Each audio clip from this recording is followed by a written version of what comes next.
Bueno, en este día especial dije, ¿qué puedo hacer para poder reflejar un poco este Día Internacional de la Mujer? Y se me ocurrió una genial idea, porque traerla a ella a la mañana de la radio siempre es genial, porque es tan espontánea, tiene tanta sabiduría a pesar de su corta edad, que es muy lindo conversar con ella. Le doy la bienvenida en esta mañana de la radio a la socióloga Romina de Andriotti. Buen día, Romy, gracias por venir. Gracias, Juli, buen día a toda tu audiencia. Muchas mujeres. Qué bueno. Del otro lado, yo creo que te bueno. siguen muchas mujeres. Sí, bueno, sí. Eso habla bien de mí, ¿no? Habla muy bien, sí, habla muy bien. Así que, bueno, re contenta, me encanta venir a tu programa. Qué bueno que te guste. Romy, un poco la idea era, si se puede, hacer como un recorrido, de cómo fue evolucionando el Día de la Mujer y cuáles son los desafíos que se fueron como presentando con el correr del tiempo, ¿no? Porque todos sabemos que este día tuvo que ver con, esta lucha de estas obreras textiles en Nueva York y de su muerte, ¿no? Pero hubo muchas más movilizaciones posteriormente representadas y encabezadas por mujeres que también un poco gestaron que se instaurara este día de conmemoración. Sí, qué tema, ¿no? Uh-huh. Bueno, se puede decir mucho, pero por ahí lo que me parece importante es esto, porque escuchaba que decían, el Día de la Mujer es todos los días. Sí, bueno, podemos estar de acuerdo o no con eso, pero está bueno que se conmemore en un día específico como hoy. Porque si no, lo que invita al día de hoy es a esto, a que paremos, a repensar situaciones, hechos, conductas que por ahí en nuestra cotidianeidad no le prestamos tanta atención, no le damos la importancia necesaria, ¿no? Uh-huh. Porque por ahí estamos preocupados por otras cosas. Por supuesto. Entonces está bueno esto de que hoy en nuestro calendario diga que es el Día Internacional de la Mujer, justamente en todos los calendarios, ¿no? Pero para que esta fecha se haya establecido, obviamente pasaron un montón de cosas, como vos bien dijiste ahí.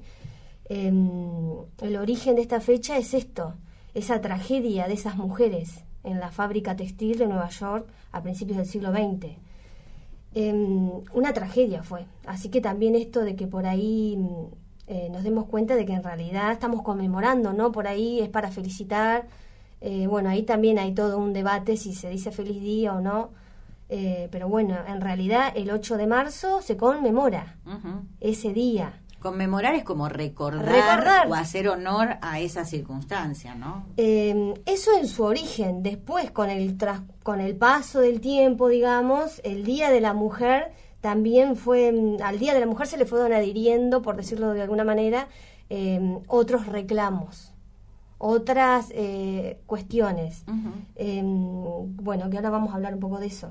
Pero me parece importante eso, ¿no? El origen histórico del Día de la Mujer es eso, una tragedia. Y es una conmemoración. Es una conmemoración. Aparte, a principios de siglo, como bien vos lo dijiste, obviamente las mujeres carecían de absolutamente todos los derechos habidos y por haber, ¿no? Y esto también habla un poco de esta sociedad que se fue gestando y todo lo que le costó a estas mujeres poder llegar a hoy, donde afortunadamente gozamos de la mayor, por lo menos en Argentina, en otros lugares del mundo no, pero de la mayor cantidad de derechos adquiridos, ¿no? Sí, tenés razón. ¿Qué había detrás de esa huelga, no? Uh-huh. ¿Qué hay detrás de conmemorar el Día Internacional de la Mujer? Bueno, esto que vos dijiste, una sociedad desigual, donde las personas están ubicadas en relaciones desiguales. Uh-huh. Y las mujeres, lamentablemente, siempre fuimos sujetos subordinados, por decirlo de alguna manera. Algunos de los reclamos de ese momento tenían que ver con esto, de una jornada laboral de 10 horas, que se reduzca la jornada laboral a 10 horas. Entonces pensemos cuántas horas trabajaban esas mujeres, mejores condiciones de trabajo. Pensemos entonces cómo era ese trabajo en la fábrica, ¿no? infinidad de otras cuestiones también, Ujú. pero y que lo interesante también y lo triste es que por ahí se siguen haciendo esos reclamos. Por supuesto Mejores que hay... condiciones de trabajo, que se respeten, por ejemplo, que se respete la jornada de 8 horas, el empleo registrado, por hablar de lo laboral. Después, obviamente, tenemos como mujeres otros reclamos. Claro, pero que eso en fue... ese momento era puramente que tiene que ver con la clase trabajadora, ¿no? Claro, que en realidad en primera instancia, corregime si estoy equivocada, es decir, es como que era el Día Internacional de la Mujer Trabajadora, un poco como que volvió el lema, después es como que se le quitó el de trabajadora para hacerlo más global y justamente anexar esta serie de reclamos que tenían y iban más allá de lo laboral, ¿no? Por la consecución de derechos. Tal cual, es verdad. En principio era el Día de la Mujer Trabajadora. Uh-huh. Así lo estableció, después de ese hecho trágico, hubo una conferencia internacional de mujeres socialistas. Acá obviamente está lo político partidario, Sí. que siempre está, Siempre. lo político partidario. Uh-huh. Y ellas, esa reunión de mujeres socialistas, establecieron en homenaje a esas mujeres Uh-huh. el Día Internacional de la Mujer Trabajadora. Después, tiempo después, la Organización de las Naciones Unidas le da esa impronta, le saca el concepto de trabajadora y por ahí busca darle como otra visión más global, ¿no?, al día. Uh-huh. Pero sí. A medida que fue pasando el tiempo, lógicamente hubo muchas conquistas, pero también sigue habiendo muchas deudas, ¿no? Sí, por ejemplo, a mí me encanta pensar en esto de que, me encanta pensar no, sino que me interesa pensar en esto de que las mujeres no votábamos. Que recién a mediados del siglo XX, a mediados de 1950, las mujeres votamos en Argentina por primera vez. Uh-huh. Obviamente en eso tuvo que ver mucho Eva Perón. Claro, la política Sí, nuevamente. la política, Sí, o sí. sea, todas estas cuestiones, la conquista de derechos, Ujú. son cuestiones políticas. Pensaba también en un momento, obviamente, y no sé el rigor histórico, pero sí es un hecho decir, el acceso a la educación. También. Es decir, el acceso a la educación básica, la primaria o la educación elemental estaba absolutamente negado. Ni que hablar, bueno, lo que era la educación universitaria también, que eso también fue una lucha, de decir, de tener los mismos derechos de instruirse y de capacitarse como los hombres. Por el hecho solo de ser mujer, ¿no? Sí, qué locura, ¿no? Por decirlo de alguna manera. Sí, incluso las mujeres, por ejemplo, no podían ser médicas. El rango que se les permitía era enfermería, como mucho, o ayudante. Uh-huh. Pero siempre estuvo esto de las barreras para las mujeres, ¿no? Siempre yo trabajé en la carrera de enfermería y cuando daba esto de Florencia Nightingale, la precursora de la enfermería moderna, en realidad ella era más que una enfermera, pero bueno, debido a su contexto histórico donde ella estaba, esa era lo que se le permitía, digamos, hasta ahí. Uh-huh. Me parece que eso ha pasado con muchas mujeres en la historia, se le ha marcado el hasta ahí, porque bueno, hay una cuestión cultural de dominación del hombre hacia la mujer. Lo que se llama el famoso patriarcado, El ¿no? patriarcado. Que es decir, si vos pudieras explicarlo en términos sencillos, si se puede, ¿qué significaría? Y yo lo podría, hay muchas definiciones, pero es en realidad el dominio del hombre sobre la mujer en los distintos ámbitos de la sociedad. Eso está justificado como en una superioridad natural, pero en realidad la única diferencia es biológica, porque ya está demostrado que entre mujeres y varones, las mujeres podemos hacer las mismas tareas. Ya está demostradísimo a esta altura de la historia de la humanidad. Sí. Pero podría resumirse de esa manera, ¿no?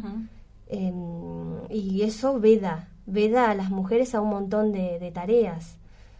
El desafío es que nosotras las mujeres no reproduzcamos Eso, ¿no? ese dominio o esa superioridad masculina, y que si hay una mujer que desea hacer una tarea que siempre la hace un hombre, que se le dé la posibilidad. Yo lo veo a diario a eso. ¿Cómo lo vas a hacer si vos sos mujer? ¿O cómo vas a hacer tal cosa? Eso lo hacen los varones, ¿no? Claro, un poco que... empezar a romper esas estructuras desde lo cotidiano, Claro. ¿no? Porque a veces uno no se da cuenta. Es como decís vos, es como que lo tenemos tan incorporado, tan sabido desde que nacemos, desde que nos vinculamos, desde que nos crían, desde la subjetividad, que es difícil romper. Pero si uno empieza a ser consciente de esas cosas, es posible, ¿no? Trabajar en ello. Sí, aparte, esto lo que hace también es, nosotros al incorporar esos esquemas de pensamiento, porque en realidad son formas de pensar, Tal cual. que los incorporamos desde pequeños. Uh-huh. Si nosotros no tenemos un pensamiento crítico con eso, en realidad no estamos limitando a nosotras mismas, y estamos avalando este dominio hacia nosotras. Uh-huh. Y siempre vamos a estar en una posición subordinada, ya sea en nuestra familia, ya sea en nuestro trabajo, ya sea en el resto de los ámbitos de la sociedad. Por supuesto. Esto es una opinión personal, ¿no? Esto no es sacado de ninguna bibliografía ni nada, pero siempre yo, así en charlas formales con amigas, siempre hablamos también de la obligación que tenemos como madres de hijos varones de empezar a romper esas estructuras, ¿no? De no ser sumisa ante el hijo varón, porque uno también a veces en los sistemas familiares termina replicando lo que la sociedad manda. Uh-huh. Y a veces, es decir, eso también es un aporte a la sociedad y a la igualdad de derechos. Sí. ¿Por qué la hija de la familia tiene que levantar la mesa y lavar los platos y el hijo se queda mirando la televisión con el padre? Sí. No es que pase tanto, creo que pasará mucho menos, pero puede pasar y uno se pregunta por qué. Uh-huh. Sí, bueno, eso. Son comportamientos que nosotros los tenemos interiorizados. Son comportamientos que obedecen a formas de pensar. Uh-huh. Esto de que, bueno, las mujeres levantamos la mesa, las mujeres nos hacemos cargo de nuestros adultos mayores, las mujeres nos hacemos cargo de las tareas de la casa y de los mandados. Y de trabajar. Y de si a los niños les pasa algo, siempre la madre o la mujer. Son esquemas de pensamiento uh-huh. que pueden ser modificados. Eso es lo interesante. Se puede modificar.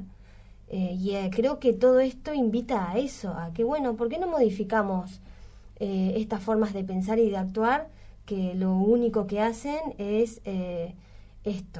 promover la desigualdad, promover un trabajo arduo para las mujeres y infinidad de... Que sea todo mucho más costoso, es decir, uno entiende...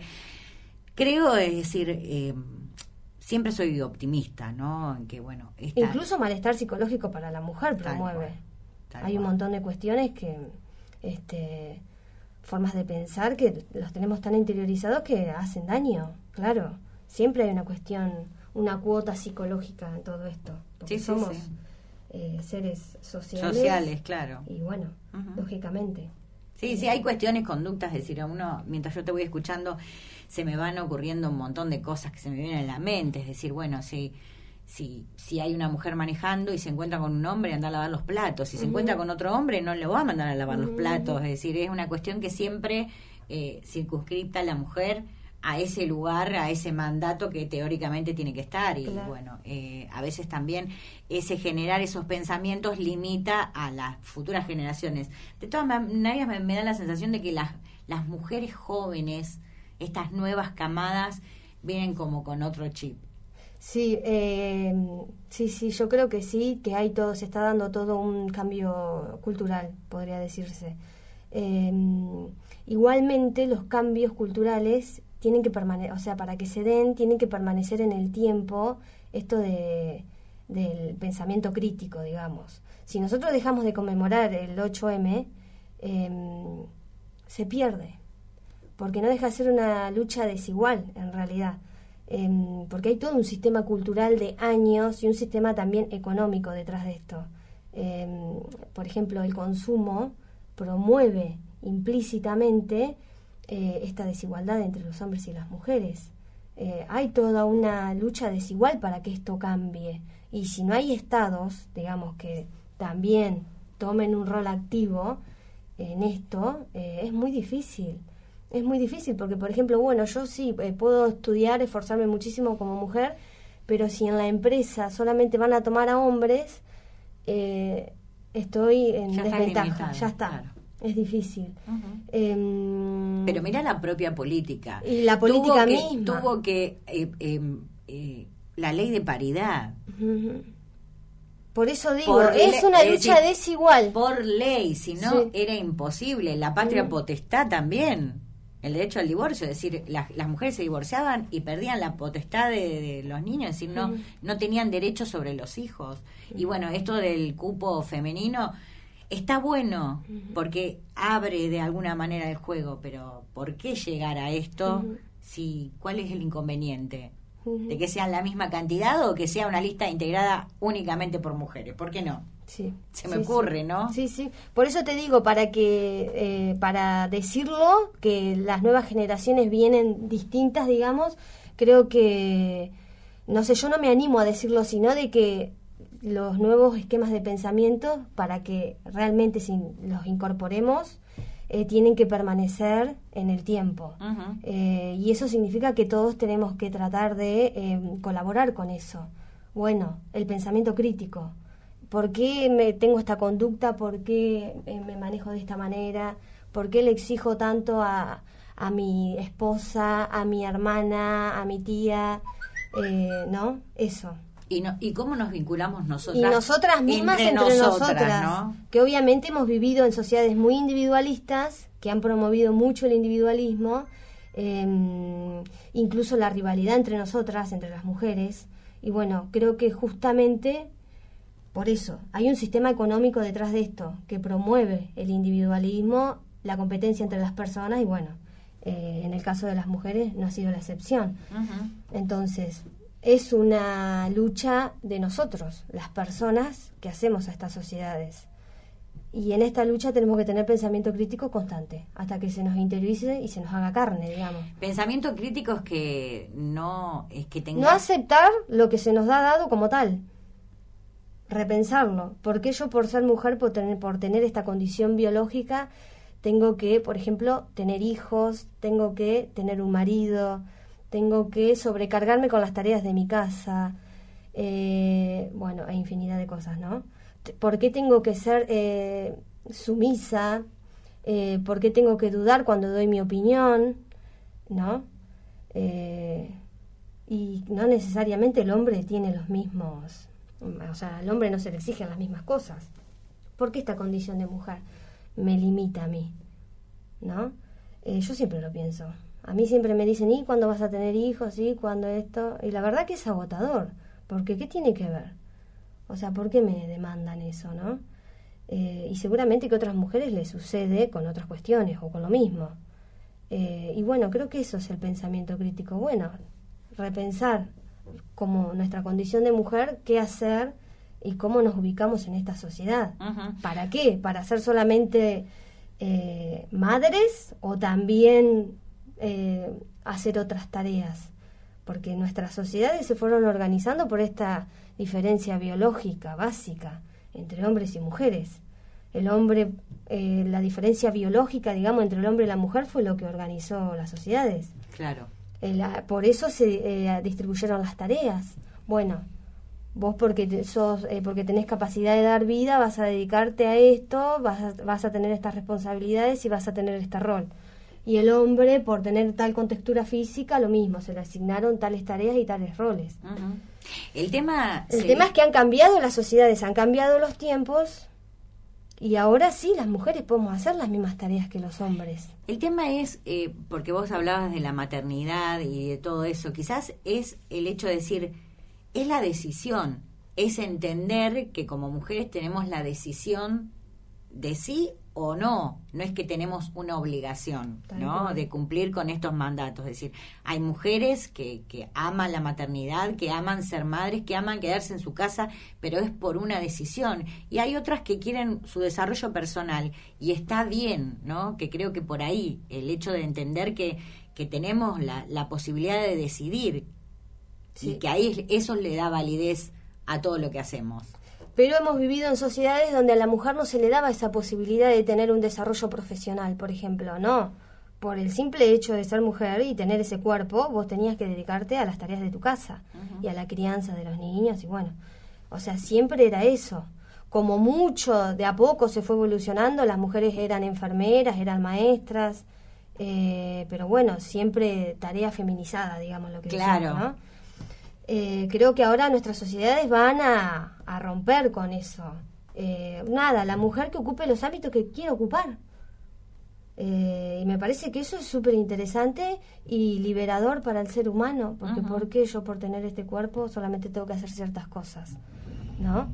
¿Eso te parece que son como los desafíos de estos yo tiempos? Yo creo que sí, que la mujer de nuestra época, digamos, y en el futuro creo que va a ser mejor en ese sentido, la mujer ha demostrado que puede ocupar cualquier espacio de decisión, digamos, incluso. Bueno, hemos tenido mujeres muy importantes en nuestra historia que han dejado su impronta y han marcado el camino de que las mujeres somos más que progenitoras, digamos. Claro. Sí. Y también hay fenómenos como, por ejemplo, vos decís, bueno, las mujeres que están... Por ejemplo, esto que haces vos, estar en un medio de comunicación, en épocas pasadas era impensado que una mujer esté ocupando este rol tan fundamental como lo haces vos.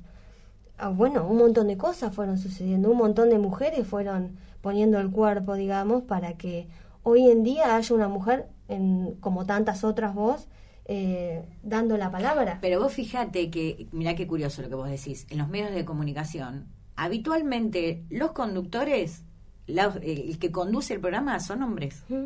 ¿Sí? Son pocas las mujeres en televisión y en radio, que ahora quizás un poco más, que se le da el espacio de conducir, de ser la conductora.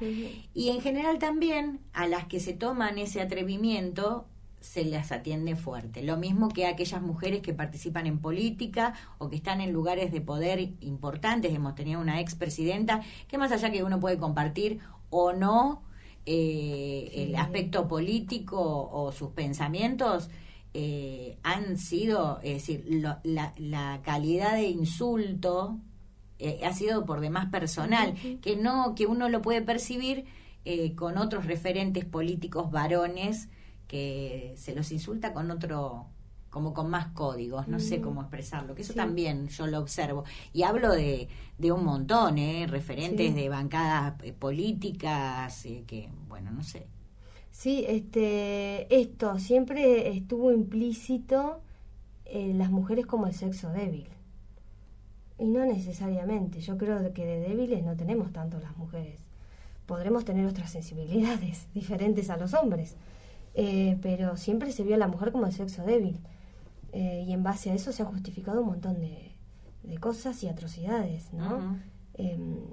Pero bueno, es una construcción social eso, de que la mujer es el sexo débil o ha sido el sexo débil. Yo creo que a eso hay que repensarlo también. ¿Por qué seríamos las mujeres el sexo débil? Si hay innumerables ejemplos de la fortaleza de las mujeres, de las luchas de las mujeres, cosas que han hecho solamente mujeres. Por ejemplo, esto de en el contexto histórico que fue Madres de Plaza de Mayo, ellas enfrentaron a un gobierno militar, eran mujeres. Bueno, y así podemos seguir. Si yo me voy a la época colonial, un montón de mujeres aborígenes también enfrentaron a los españoles. Pasa que, bueno, está esto de que por ahí no se cuenta tanto o no se presta tanto atención. Sí, como Juan Azurduy, por ejemplo. No se prestó tanto atención en épocas anteriores cuando se enseñaba la historia a las mujeres. Ahora hay toda una corriente que sí que pone el foco en eso. Pero si nosotros analizamos bien la historia o vemos la historia de nuestras familias, claro, las cosas que han hecho las mujeres de nuestra familia, nada, ya. Es que yo pensaba también en esto de que a veces no hace falta ser famoso ni tener un alto perfil para decir, bueno, mirá qué ejemplo de mujer. Mujeres que han quedado viudas muy jóvenes, criando 5 hijos solas, laburando y haciendo todo y más, ¿no? Bueno, qué sé yo, muchos ejemplos. Sí, hay muchos ejemplos. Pero son de la diaria. Y son ejemplos de grandes mujeres también, ¿no? Grandes mujeres. Por eso digo, habría que ver si somos el sexo débil. Yo creo que no. Yo creo que no. Y las mujeres hemos sido las grandes organizadoras de las familias. De las sociedades no nos han dejado. Claro, porque pero de la familia, si nosotros analizamos los núcleos familiares, las mujeres han sido las grandes organizadoras. Claro, porque vos decís el patriarcado desde lo social, pero en los sistemas familiares, el matriarcado, ¿quién es la que coordina y motoriza todo? ¿Sí? Está comprobado. Habrá excepciones, lógico, pero está comprobado. Y en las sociedades no nos han dejado. Habría que ver. Si nos permitieran a las mujeres ocupar los lugares que nosotras deseamos, ¿qué pasaría? Seguramente que surgirían nuevas problemáticas, bueno, porque es así, pero habría que ver cuáles son los resultados si las mujeres podemos ocupar los lugares. Claro, el tema es decir, hasta ahora no lo podemos saber porque no sucedió. Claro. De última, no es que tenemos, tampoco es que la mujer tiene la solución mágica para todos los inconvenientes. No, porque somos seres humanos. Claro. Pero bueno, eso sería re interesante ver en unos años qué pasa. Sí, por supuesto. Creo que lo más importante, y me parece que como esta fecha es para conmemorar y para reflexionar un poco, creo que lo primero que tenemos que tener las mujeres es respeto por nosotras mismas, y de ahí en más lo que queramos. Sí. ¿No? Respeto por nosotras mismas, eso también. Creo que para tener respeto por nosotras mismas también tenemos que pensar en lo que nos han enseñado. Por ahí a diario veo cosas que hay mujeres que pierden el respeto por sí mismas por una cuestión social, en el sentido de que capaz que permanecen en matrimonios o en parejas que no son saludables por una cuestión social, de mandato social, que tienen que estar en su matrimonio, infinidad de cosas. Por eso digo, también tenemos que repensar, y de ahí va a venir el amor propio y el respeto a nosotras mismas y a las mujeres que nos rodean, ¿no? Así que bueno, pero eso, me parece que es un día para pensar qué estamos haciendo con nosotras, con nuestras hermanas, con las mujeres que nos rodean, si somos compañeras o no, y qué pasa cuando alguna necesita ayuda, cómo nos comportamos con esa mujer, ayuda de cualquier índole, ¿no? Creo que de eso se trata. O qué pasa que cuando esa hermana, amiga o conocida se anima a hacer cosas extraordinarias, o fuera de la norma, ¿cuál es nuestra reacción? ¿No? Si la apoyamos o no. Tal cual. Y bueno, me parece importante decir que todo es una construcción social. Simone de Beauvoir, una filósofa y feminista, decía que no se nace mujer, una se hace mujer. Una se va haciendo mujer. Entonces me parece que ya que nos hacemos mujer a lo largo de nuestra vida, en el sentido de que nos sentamos, hablamos, nos vestimos, nos peinamos, ¿no? También pensamos, eso lo aprendemos. Ver que ya que podemos aprender a ser mujer y hacernos mujer, bueno, elegir lo mejor. Por supuesto, como mujer. Por supuesto. Y esto es... En el caso que una quiera estar en este género, ¿no? En esta categoría de mujer. Por supuesto. Después las personas que sean disidentes, y eso bárbaro también, porque es toda una elección y es una construcción social. Pero esto, para quienes se construyen a diario como mujeres, bueno, ¿qué están eligiendo? No, está bien, pero aparte voy a decir, bueno, plantearlo también que no es una lucha contra el sexo opuesto, no, porque la construcción es colectiva. Sí, es ¿no? colectiva. Es entre todos. Así que bueno, y ojalá que, yo creo que sí que progresemos a sociedades donde la violencia hacia las mujeres en sus distintas manifestaciones se termine, donde se les deje a las mujeres que sean que quieran tener desarrollo profesional o de otro tipo, que no sea solamente el doméstico, que se les permita y se les den esos lugares, que las personas puedan ser libres. Sería eso deseo. Ojalá que siempre progresemos a ese tipo de sociedades. Sin duda, esos son los desafíos. Romy, te agradezco muchísimo, ha sido muy interesante dialogar con vos. En realidad me parecía importante esto de conmemorar, de no solo hablar la fecha del por qué Es decir, esto de decir, no es una celebración, es una conmemoración, y lo que nos trae aparejado esta palabra es reflexionar, aunque sea un ratito, porque tampoco estamos solicitando que sean 24 horas de reflexión, ¿no? Pero quizás detenernos en esta diaria de decir, bueno, ¿qué hacemos nosotros? Sea el sexo que tengamos o sea la elección sexual que tengamos, ¿qué hacemos nosotros para ser mejores como sociedad o más avanzados y que todos gocen de su pleno derecho al ejercicio de la libertad, ¿no? Sí, si podemos evitarle el sufrimiento humano a cualquier persona, creo que todo es bienvenido y es lo que se necesita, ¿no? Muchas mujeres sufren. Bueno, si le podemos evitar el sufrimiento, ya es un gran aporte a la sociedad en general. Sí. Porque de eso se trata. Todos sufrimos por un montón de cuestiones, pero hay cosas que se pueden evitar. Sin duda, sin duda. Romy, gracias por la visita. Me encantó charlar con vos y que vengas a esta mañana en la radio. Gracias, un gusto. Así, en este Día Internacional de la Mujer, estuvimos dialogando y reflexionando de la jornada, que me parece que es interesante. Yo siempre considero que las charlas que se dan aquí en la radio, y si hay alguien del otro lado, siempre pueden ser un disparador para una charla, ¿sí? Que todo empieza por casa, ¿no? A veces parece que hay que hacer las cosas enormes, macro, y a veces con un aporte dentro de nuestro sistema familiar podemos hacer un cambio para aportar a lo social, a lo más grande. Así que bueno, en este Día Internacional de la Mujer tuvimos el placer de escucharla y charlar con Romina De Andriotti, socióloga.